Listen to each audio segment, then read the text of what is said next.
Hey everyone, thanks for accommodating me in this talk and welcome everyone for the talk. This is going to be an oversimplified and introduction to OAuth 2.0. Um, I'm sure most of you have heard of this OAuth 2.0, so I'm just going to put this in perspective of the developer. So OAuth 2.0 is a standard for authorization. So most of the time, this authorization standard is overlooked by the developers, causing our application vulnerable. So let us look at how to build a secure web application. Um, about me, I'm Pradheepa. I'm a senior software engineer. I'm also an Auth0 ambassador. Auth0 is a SaaS platform that provides identity and access management. That's why I got interested in giving this talk.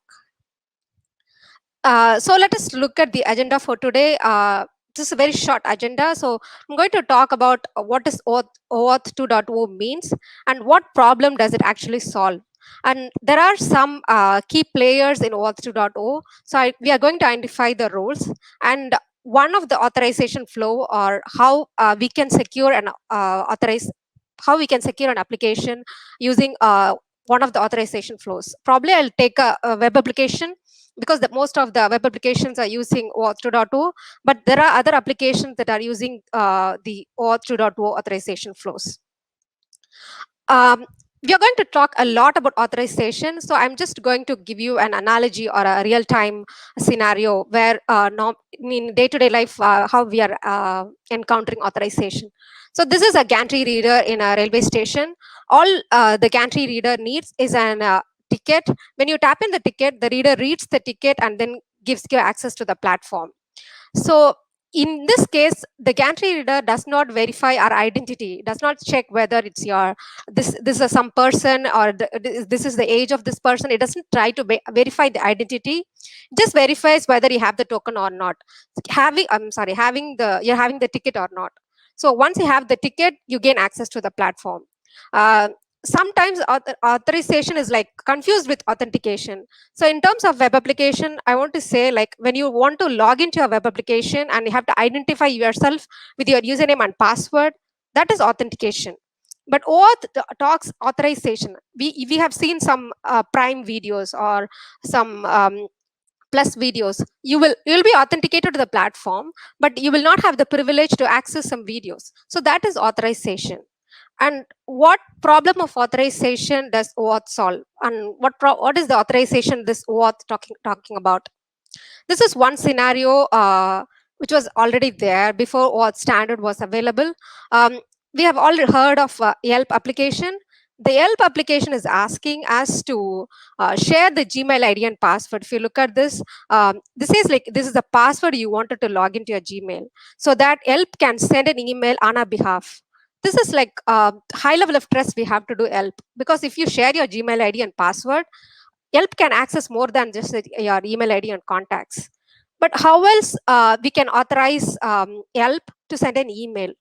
I have an account with Google, but let's say if there is a provision for me to share some temporary credentials with Yelp with specific scope, saying that, hey, you can only send an email, you can retrieve a contact. If there is a provision for a user to achieve this, that's OAuth standard. So let's look at another use case. This is a common use case as well. Normally we have a tweet scheduling app. So the user will normally log into the tweet scheduling app and click on connect to Twitter or something. And then it gains some temporary credentials. And with that credentials, it will post a tweet in the account. It schedules the tweet and then it posts on that time. So these two are common use cases which you have seen. So I'm going to show you the real-time use case. I have logged into Buffer, which is a tweet scheduling application. So what I'm going to do is, like, I'm going to initiate the authorization flow. I'm already connected to Twitter. So what I'm going to do is, like, let me revoke this. So I can just show you what the user journey looks like. So I'm logged into Buffer account. Now I wanted this Buffer schedule, this application to schedule my tweet on my behalf. Let's say I add a new channel. Now I'm going to click on Twitter. The moment you click on Twitter, you're actually initiating the authorization flow for a web application. So you click on Twitter, then says, I'm moved from buffer.com to twitter.com. So what are all the information I'm seeing? uh, Twitter says like, hey, some application called buffer wanted you to authorize it, but if you give the authorization, it can do all these functions. It can, this is the scope of the uh, this is the scope of the you are defining for this application, and once you authorize it, you will be able to the client application, which is the buffer application, can post a tweet. So let's say I'm done with this. So Twitter is verifying my identity, and then it is sharing some temporary credentials back to its own application called buffer. It looks very plain and simple from the user journey perspective.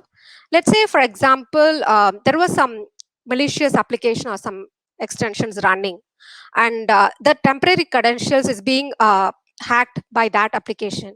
Can it schedule a tweet on my behalf? It can sure do. So that's why the OAuth defines a standard saying that give a token in a nice way so that the other application cannot hack your access. And also what I mean by revoking an active session is like you can go to Twitter account, go to your security and then see what are all the list of connected apps which you have given authorization to.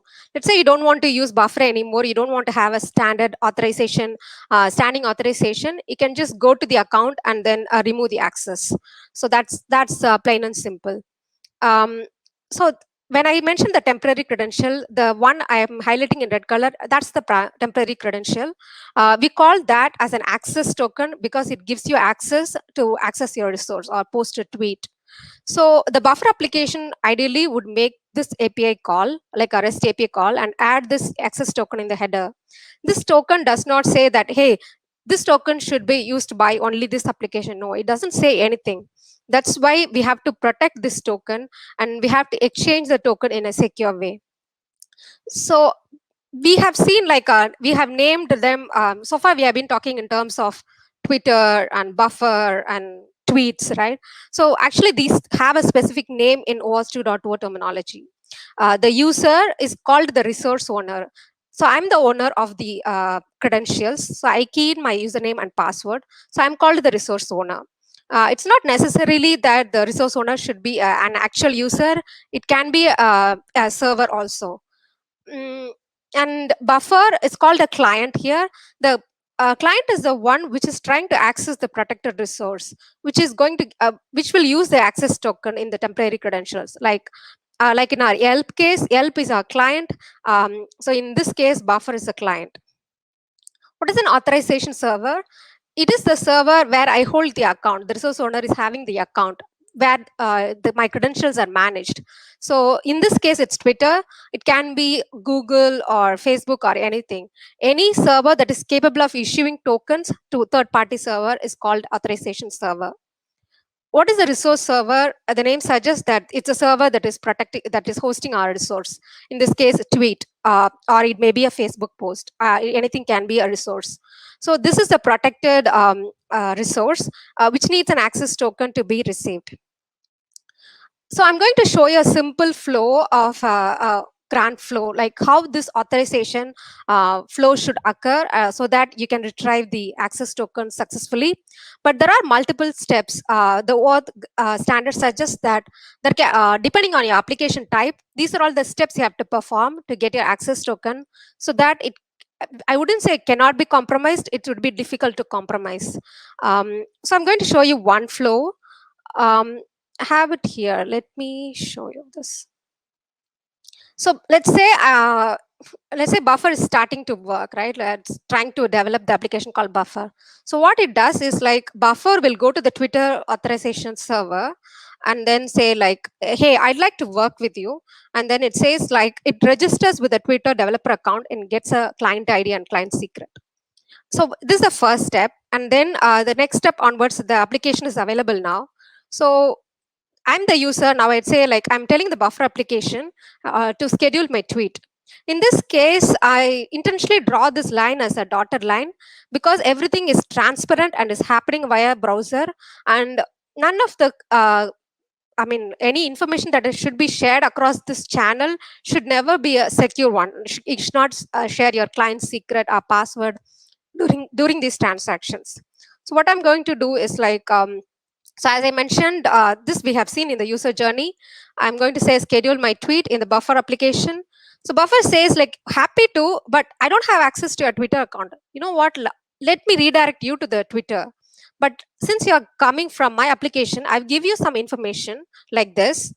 You take all this information and then you go to the authorization server. So what are all these information?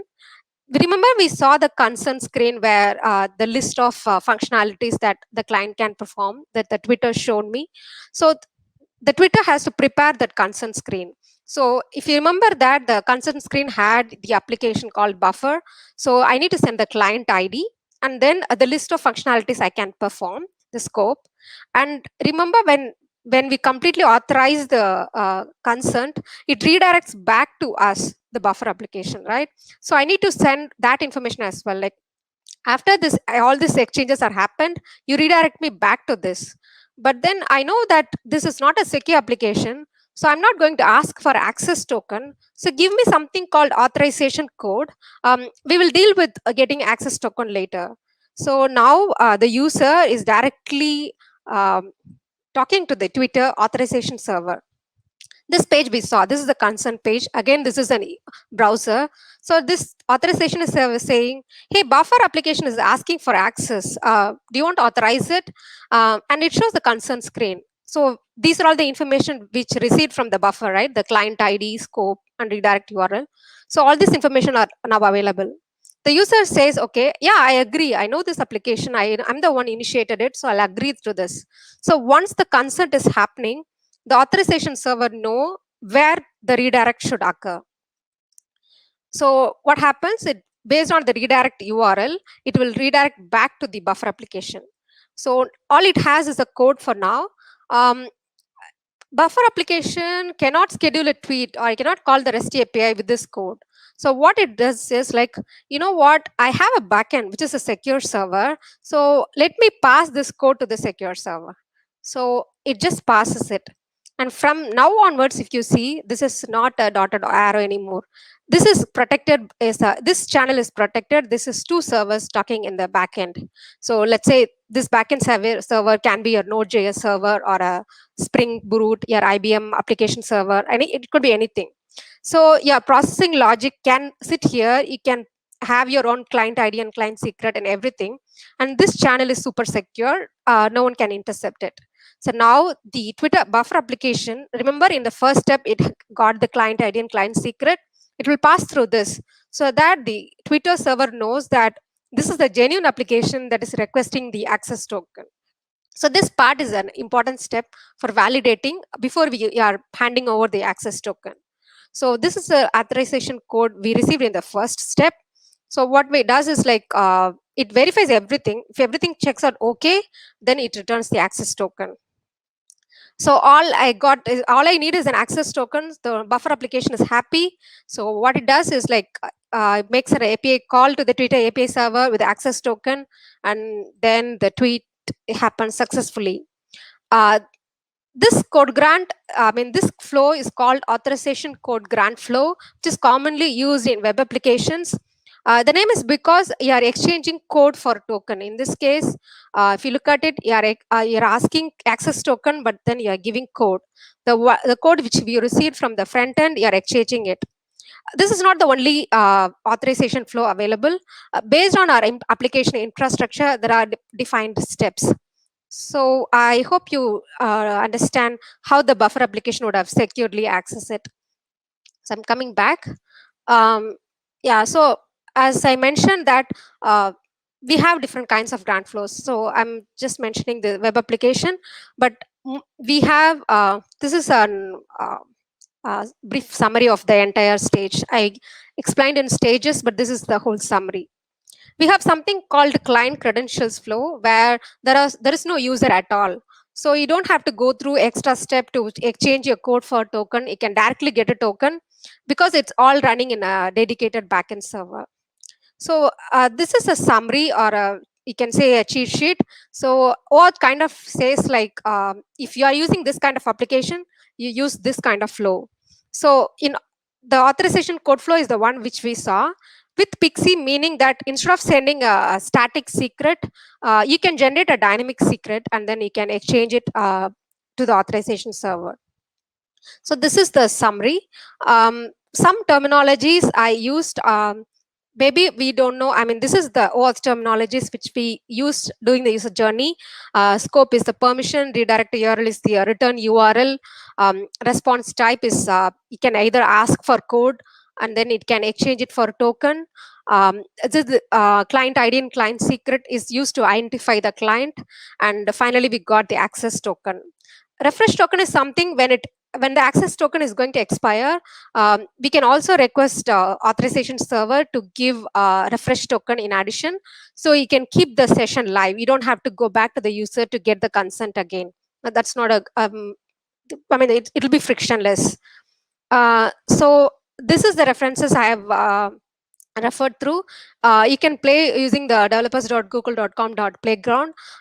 You can give your Gmail credentials and make an API call. There is a nice way to get your code and exchange it for token. You can play around with all this references. Let me know if you have any questions. We come to the end of the session. And thank you so much for Google Developer Space. And thank you all for listening. Thanks, Pradheepa. There were so many useful references. I think, if you didn't manage to catch the links, don't worry. We will upload the slides and share them with you as well. Yep.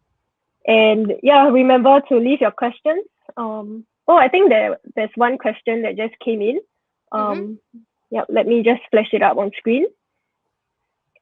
So Tamizi, he's tuning in from Batam. Hello, all the way from Indonesia.